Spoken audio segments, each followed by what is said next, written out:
Hi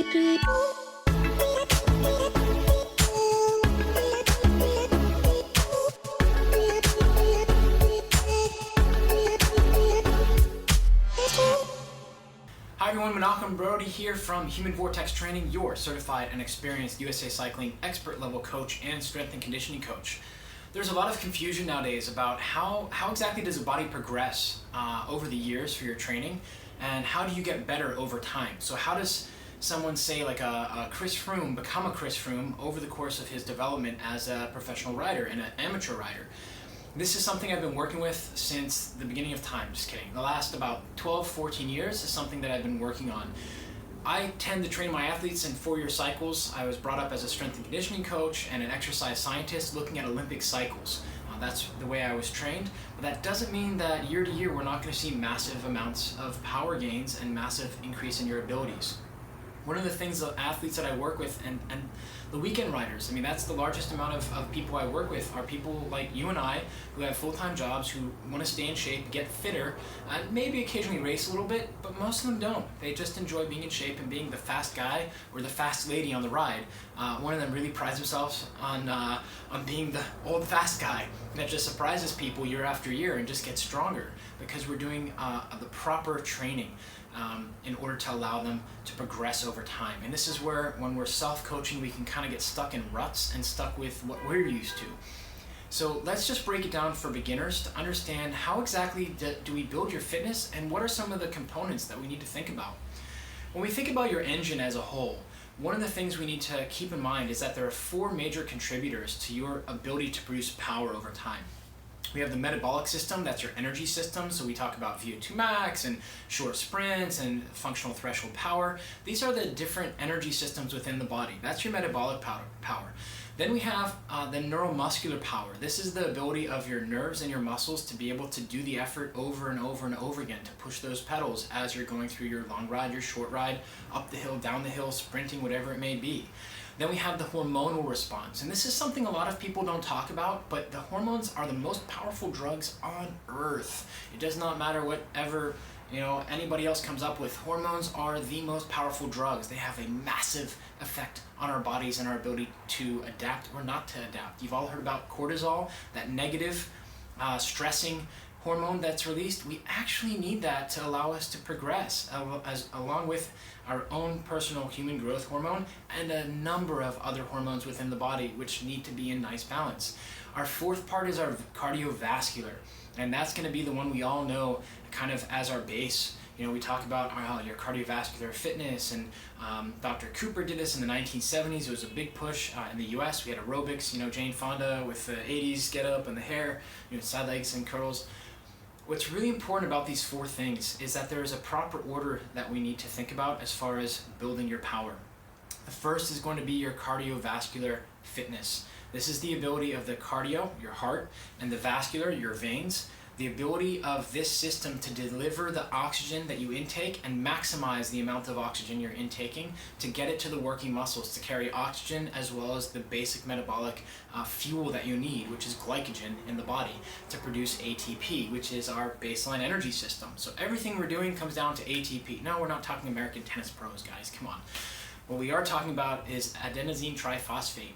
This is where the most energy in the body is produced in the Krebs Cycle. All of you guys remember Bio 1, the Krebs Cycle. Why do I need to know the Krebs Cycle? It is the basis for everything you're doing on the bike. Personally, I'll be completely transparent here. I really didn't like science. I hated science and math when I was in school. They were very difficult for me. But when it was connected to the human body, I was like, oh, I love that. Okay, so tell me how it works.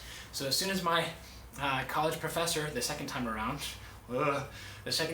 took me aside. I was like, look, you like sport, this is how we're going to relate it to you. And the light bulb went off. I was like, Krebs cycle, 32 ATP is what you actually garner. There's more ATP produced, but we need some of it to contribute to the energy production and continued.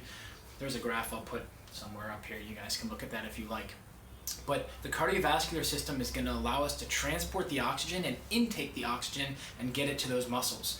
So what would the second part, so that's our baseline, is the cardiovascular fitness, cardiorespiratory fitness. that is the number one thing that we're going to lay the foundation for. So anytime you're thinking about a 4-year or 5-year progression of your fitness, that cardiovascular, cardiorespiratory fitness needs to be the baseline. That's what we're going to build everything on, because if you can't take in the oxygen and use most of the oxygen you're bringing in, and you can't transport it to the working muscles, it doesn't matter what you're doing. We have to have that energy brought in and the oxygen, because otherwise without oxygen we die. Cool fact, oxidation is also one of the things that allows us to die. Kind of weird, right? Anyhow, the next is the neuromuscular abilities. So that is the ability of the muscle to fire and the innervation from the brain, the spinal cord, to go into that muscle, to be able to fire that muscle at the rates that we need it in order to be efficient and effective. And this is what happens over time. So one of the pros that I worked with for a number of years came up from a true amateur, no training at all. Andrew Seitz rode for the Kelly Benefits team at not the national level, but the one right below. Excellent rider. Started late in cycling, guys. We're talking about like 1920 he started to get seriously into cycling. Great guy, love him, fantastic results through his career. We built up the cardiorespiratory system very well, very broad base, but we also did shorter, harder efforts to make sure we're challenging the muscles, and we did off-bike strength training to recruit the muscles so that he'd be able to use them on the bike. What happened when he had that breakthrough year, we went out and we put a triple chain ring. We're talking about one of the stronger riders in the Pittsburgh area. We put on a triple chain ring up front so that he would be able to spin a cadence of 90 plus up any and every hill.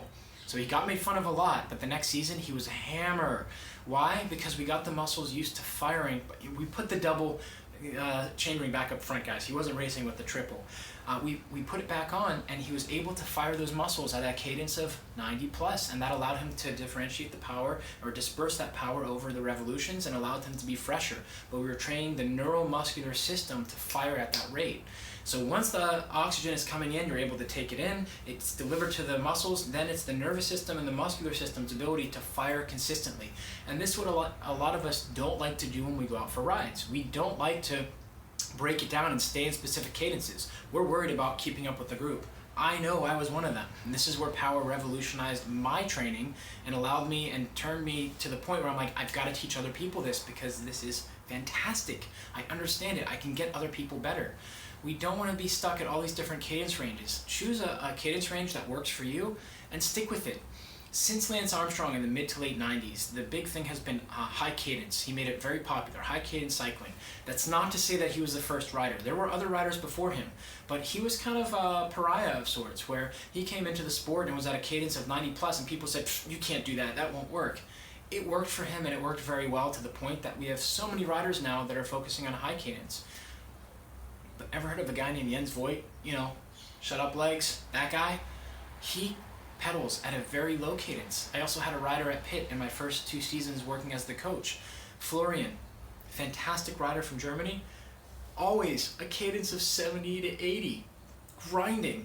And I'm a young coach, and I was like, oh, Florian, why don't you try riding at 85, 90, it'll be better. And he said, no, my body feels good at this. This is what I like. We're going up a hill, climbing. Florian's between 70 and 80. We're going on a flat, rollers. Florian's at 70, 80. He knew his cadence, he knew his body.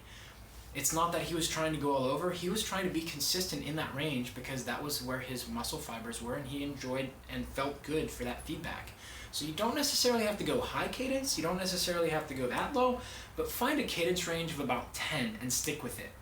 That's going to allow the neuromuscular system and the cardiorespiratory system, our baseline of how we're going to build that fitness pyramid, are coming from. Number 3 is going to be, you guessed it, metabolic. This is where we get into training plans and intervals. This is why it's a lot harder for many self-coached riders to go out and progress, is because they focus so much on the lactate threshold energy system and they don't do the high intensity intervals. We're talking about 8 to 10 second sprints using the ATP PC energy system. A lot of riders don't go to that high intensity ATP PC energy system where they're doing 5 to 10 second sprints with full recovery and really pushing that system because it hurts. But we also have the VO2 max energy system where we're teaching the cardiorespiratory system to become more efficient, to bring in and maximize the amount of oxygen. So here's a cool fact about VO2 max. Yes, regardless of what he did on the side, don't care if you're pro or anti, but Lance Armstrong had one of the highest ever measured VO2 max numbers of all athletes. I am sure that there is a cross-country skier who had higher. To my knowledge right now, before you guys share your knowledge with us in the comments below, if you have a VO2 max of, let's say, 78.2, and you're using 50% of it, but someone else has 67.2, and they're using 100% of it, the person who's using 100% is going to have better results because they're able to maximize more of that VO2 max and get it into the oxygen into their lungs. So even though there's a difference in the absolute number, and we have this at the professional levels as well, where you'll see fairly large gaps in the VO2 max numbers of these guys for absolute, but the percentage they're able to use is much higher. We're not going to get into the super complex. I know someone's going to say yes, but the higher the VO2 number, then you get him higher abilities, so he's going to have higher output. Yes, this is true. We're keeping this basic just to get started. So the more percentage, the higher the percentage of the VO2 max, your VO2 max that you use, the more power you're going to be able to produce. This is going to allow us to get the energy, the oxygen to the muscles of the body to work to produce energy.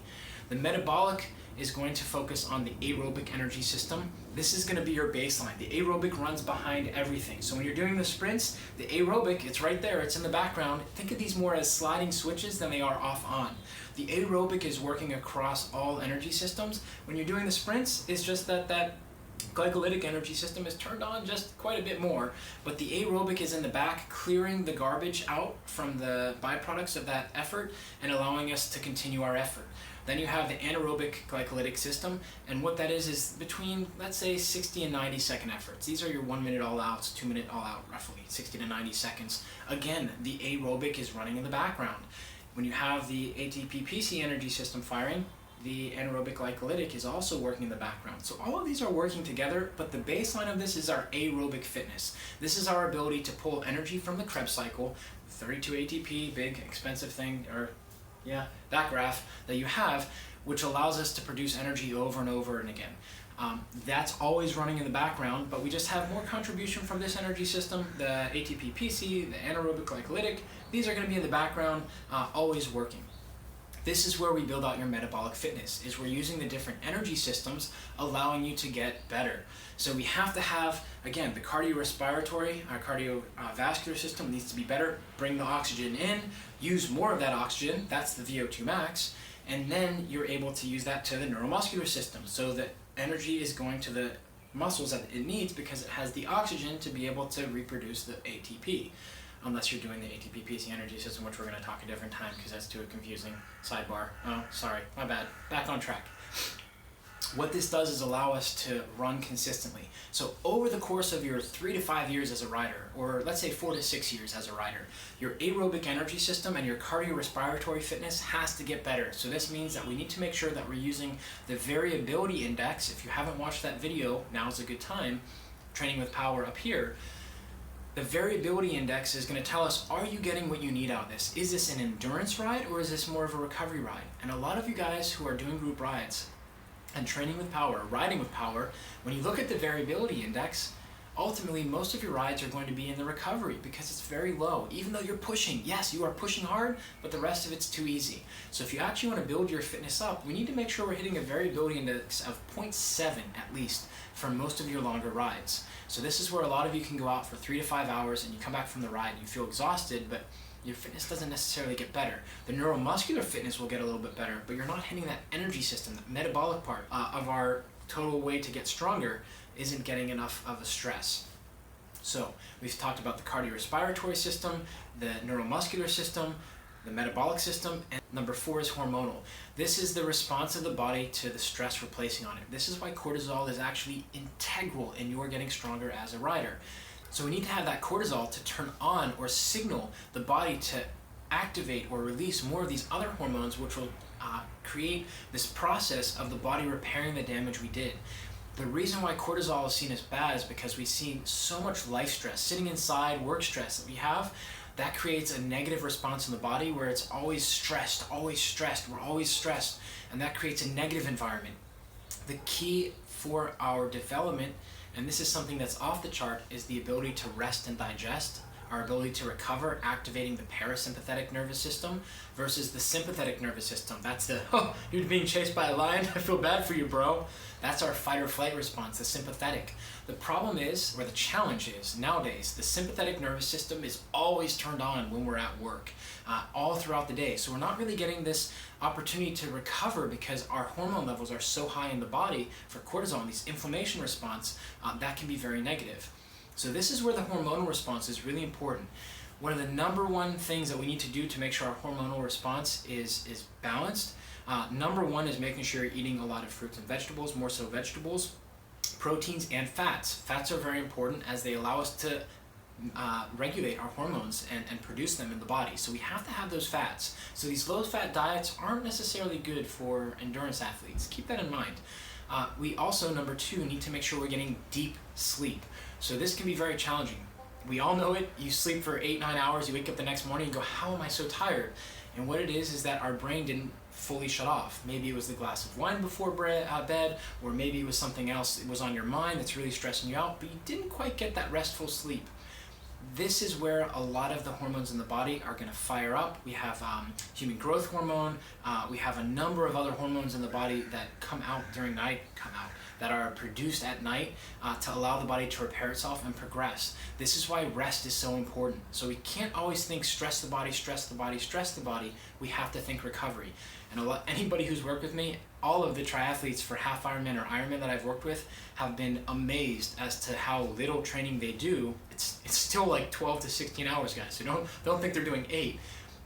12 to 16 hours a week of training, but the recovery is more of a stressed, bad word. The recovery is more focused on in the training plans with me because I understand, and they later understand, training end on end on end and getting to where you're so tired, so fatigued, you're not getting that deep sleep is going to be so detrimental to their progression.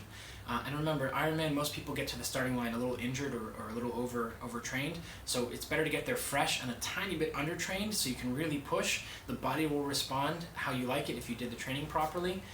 But that's another video. So just really important to know that these are the 4 basics, tenets for us to be able to see your fitness progress over time. Number 1, cardiorespiratory system, bringing in the air, maximizing the amount of the oxygen that you're bringing in to be able to deliver. So that's your VO2 max, and that's why those intervals are so important. Because it's not just the total amount of oxygen you can bring in, but how much of it is actually getting to the working muscles. So your VO2 max, cardiorespiratory system. Part of that, the vascular system, is actually delivering the oxygen and the energy to the muscles that are working, the neuromuscular system. Part of the adaptations when you're doing a proper aerobic ride is you're actually getting the peripheral veins are actually growing. The capillaries, the small, tiny, microscopic blood vessels are growing. This is where perfusion actually happens. This is where you get the exchange of oxygen and carbon dioxide in the muscle itself, and then you come back, it comes to the lungs, and the lungs deliver the carbon dioxide and the byproducts out through expired gas, and then you take new oxygen in. But the capillaries, you actually grow more capillaries in the muscle so that there's more oxygen and better changeover of that oxygen and the energy in the muscle itself. So that's why the cardiorespiratory system is our baseline. It has to be stressed. Number 2 is the neuromuscular system. Again, that's going to be the muscles being able to act on the oxygen being delivered, being able to fire time after time after time. So the nervous system, Malcolm Gladwell talks about it in his book, The Tipping Point, about the myelin sheaths becoming thicker. So a smaller electrical impulse has the same effect as a giant electrical impulse. This is where the pros can pedal like Andy, hours on end, 90, 95 cadence, smooth, steady. Power looks like a little bumpy road instead of spikes. Third, we have the metabolic. This is the energy system. This is where we do the training plan. It really focuses on this and stressing those energy systems to make it so that the metabolic system can produce more power. And then last is the hormonal system, your recovery, your ability to your ability to stabilize in the body the hormones that are needed in order to respond to that inflammation and repair the damage. So this is how your fitness progresses over time. The idea or the concept of a life bar is actually pretty good. That's actually a pretty good way to look at it. A life bar of a cyclist when you're beginning is this short, and as you increase your cardiorespiratory fitness, your neuromuscular fitness, your metabolic energy systems abilities, as well as the hormonal systems, your energy bar does grow. It is a great way to look at it. Some riders have energy bars or life bars that are this long and others are this long, but over the course of time through proper training, you're actually growing that life bar so that you have a broader base. And this is where it comes down to the last thing for this video. People ask me, what is conditioning? Conditioning is your ability to maintain mean maximal power over a whole event or a whole exercise session. That's all it is. That's conditioning, is your ability to maintain power. And this is why the mean maximal power curve, if you haven't watched that video yet, link above, this is why the mean maximal power curve is one of the best ways and most important ways for us to be able to see, are you progressing? Is your training effective? Are we getting the best response for the training that we're putting in? So guys, in short, 15 minutes later, this is how you progress over time as a cyclist. There's so much more to this topic. It's very long, as you can see. There's a ton of information, but it is very important for you guys to take a step back and ask, where is the science coming from? A lot of people try to explain a very complex thing. As you can see, I tried to make it as entertaining as possible with the graphs and everything. It's pretty boring, to be honest. That's why you hire a coach such as myself, who's gone through the training, whose passion it is to deal with this stuff. And I love taking training and tying it in together with life, and how do we learn from our training so that we're able to progress in our lives. That's my passion, and that's why I do this. So I hope you guys enjoyed this video. I know it's not as entertaining as others. I don't have the graphics and all that other stuff, but this is the basics. This is what this channel is about. I'm gonna try and give you guys a different setting than my porch and the backyard here. But I felt it more important to get you guys the information than to find the perfect spot or recording studio and have cool graphics. So I hope you guys are learning with this channel. Comment below what your thoughts are, and is there any area that you're missing in your training? Maybe you're not doing the neuromuscular stuff. Maybe you're all over with your cadences, where sometimes you're 70, 75, and other times you're 120. What is it, the one thing that you're struggling with in your training right now? Perhaps you've been riding for 3 or 4 years and you're not quite seeing the results that you like. What is the one thing that you're struggling with? Comment below and we'll try and get at least a comment back to you, or maybe even a video. So until next time, remember, train smarter, not harder. Your fitness progresses over these 4 things over the years, and it is all about you.